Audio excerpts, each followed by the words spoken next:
9/11ના attack વખતે જગત જમાદાર અમેરિકા ઊંઘતું ઝડપાયું હતું અને એરક્રાફ્ટનો ઉપયોગ મિસાઇલની જેમ થઈ શકે તેવું આખી દુનિયાએ પહેલીવાર 9/11ના અટેક વખતે જ જોયું હતું.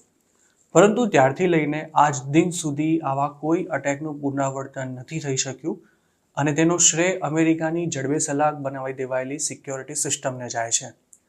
આમ તો ઇઝરાયલ વિશે એવું કહેવાય છે કે તેની દરેક ડોમેસ્ટિક અને ઇન્ટરનેશનલ ફ્લાઇટ્સમાં અંડરકવર એજન્ટ્સ તૈનાત હોય છે, પરંતુ તેવી જ રીતે અમેરિકાની પણ ઘણી ફ્લાઇટ્સમાં આવા જ એજન્ટ પેસેન્જરની વચ્ચે બેસીને ચૂપચાપ પોતાનું કામ કરતા હોય છે અને તેમની બાજુમાં બેઠેલા પેસેન્જરને પણ ક્યારેય તેમના કામની ગંધ નથી આવતી.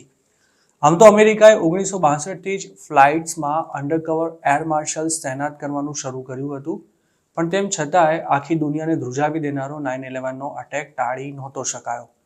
જોકે યુએસની અલગ અલગ ફ્લાઇટ્સમાં સામાન્ય પેસેન્જરની માફક સવાર થઈને લોકોની સુરક્ષા કરતા તેમજ કોઈપણ ખતરાને ન્યુટ્રલાઇઝ કરી દેવાની અદ્ભુત ક્ષમતા ધરાવતા યુએસના ફેડરલ એર માર્શલ્સ ખરેખર કઈ રીતે ઓપરેટ કરે છે તેની કોઈ માહિતી અત્યાર સુધી ભાગ્યે જ બહાર આવી છે.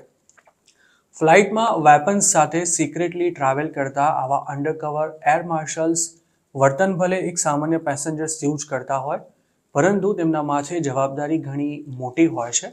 પણ તેમના સમગ્ર કામકાજને એટલું ગુપ્ત રાખવામાં આવે છે કે અમેરિકામાં હાલ કેટલા એર માર્શલ્સ છે અને તેઓ કઈ રીતે ફ્લાઇટમાં સવાર તમામ પેસેન્જર્સ પર નજર રાખીને થ્રેટ્સનું એસેસમેન્ટ કરે છે તેમજ કોઈ પણ સંભવિત ખતરાને દબાવી પણ દે છે, તે બધું જ આજની તારીખે પણ એક રહસ્ય છે. અમેરિકાની ડોમેસ્ટિક જ નહીં પરંતુ ઇન્ટરનેશનલ ફ્લાઇટ્સમાં પણ એર માર્શલ્સ તૈનાત હોય છે. હવે તો તેમને એરપોર્ટ્સ ઉપરાંત ફેરી, બસ તેમજ ટ્રેન અને મેક્સિકો બોર્ડરની પણ જવાબદારી સોંપવામાં આવી છે. આ સિવાય અમેરિકામાં કોઈ કાર્યક્રમમાં મોટી સંખ્યામાં લોકો એકત્ર થવાના હોય ત્યારે પણ એર માર્શલ્સ હરકતમાં આવી જાય છે. કોઈ પણ અમેરિકન માટે એર માર્શલ બનવું જરા પણ આસાન નથી.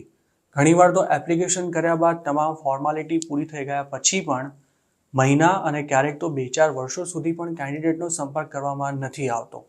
શક્ય છે કે તેનું એક કારણ સિક્યોરિટી બેકગ્રાઉન્ડ ચેક પણ હોઈ શકે છે.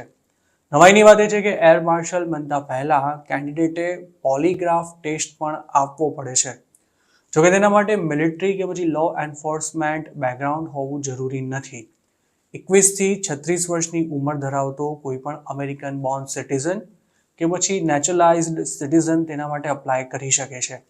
સિલેક્ટ થયેલા કેન્ડિડેટને 2 ફેઝમાં ટ્રેનિંગ આપવામાં આવતી હોય છે, જેમાં ફર્સ્ટ ફેઝની ટ્રેનિંગમાં constitutional law, firearms safety, use of force અને એક્ટિવ થ્રેટ રિસ્પોન્સ ટેક્ટિક્સ સહિતની બાબતોનો સમાવેશ થાય છે. જ્યારે સેકન્ડ ફેઝની ટ્રેનિંગમાં control tactics, observation tactics, physical fitness, in fight tactics, advance firearms જેવા મુદ્દાઓ આવરી લેવાય છે.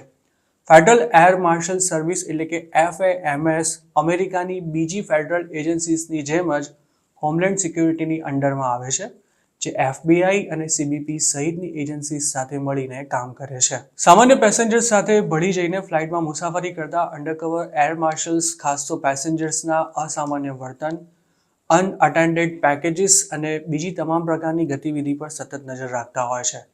ફ્લાઇટમાં કોઈ પેસેન્જરનું હ્યુમન ટ્રાફિકિંગ થઈ રહ્યું છે કે નહીં તેના પર પણ તેમની નજર રહેતી હોય છે. કોઈપણ પ્રકારની ઇલીગલ એક્ટિવિટીમાં સંકળાયેલા વ્યક્તિના ચહેરા પર હંમેશા એક પ્રકારનો છૂપો ડર રહેતો હોય છે અને આવા વ્યક્તિને કઈ રીતે ઓળખી લેવો તેની પણ એર માર્શલ્સને સઘન ટ્રેનિંગ આપવામાં આવી હોય છે.